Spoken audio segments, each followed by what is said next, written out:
బియ్యం అక్రమ రవాణాపై తనిఖీలు జరుగుతున్నాయని భారతీయ జనతా పార్టీ రాష్ట్ర అధ్యక్షురాలు రాజమహేంద్రవరం ఎంపీ దగ్గుబాటి పురంధేశ్వర్ అన్నారు.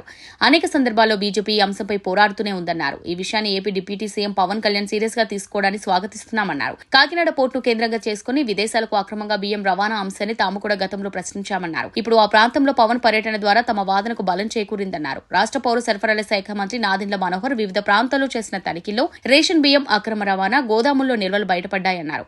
ఇవన్నీ కాకినాడ పోర్టు నుంచి నౌకల ద్వారా తరలిస్తున్నట్టు చెప్పారు. గత ప్రభుత్వంతో ఆ పార్టీతో సంబంధం ఉన్న నాయకుల పేర్లు విదేశాలకు బియ్యం అక్రమంగా తరలించడంతో బయటకొచ్చాయన్నారు. గత ప్రభుత్వం అనుసరించిన ప్రజా వ్యతిరేక విధానాలపై బీజేపీ గలం వినిపించిందన్నారు. వైఎస్సార్ జిల్లాలోని ఆర్టీపీపీ బూడిద తరలింపుపై Jammalamadugu MLA Adinarayana Reddy, Tadipatri municipal chairman JC Prabhakar Reddy వర్గీయుల మధ్య తలెత్తిన వివాదం గురించి పురంధేశ్వరిని మీడియా ప్రశ్నించింది.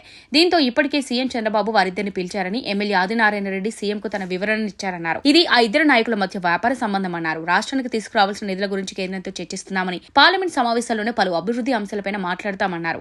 2027 గోదావరి పుష్కరాలను దృష్టిలో ఉంచుకుని ఇప్పటికే కేంద్ర ప్రభుత్వం రాజమహేంద్రవరం నియోజకవర్గానికి 98 కోట్లను అఖండ గోదావరి అభివృద్ధికి కేటాయించిందన్నారు.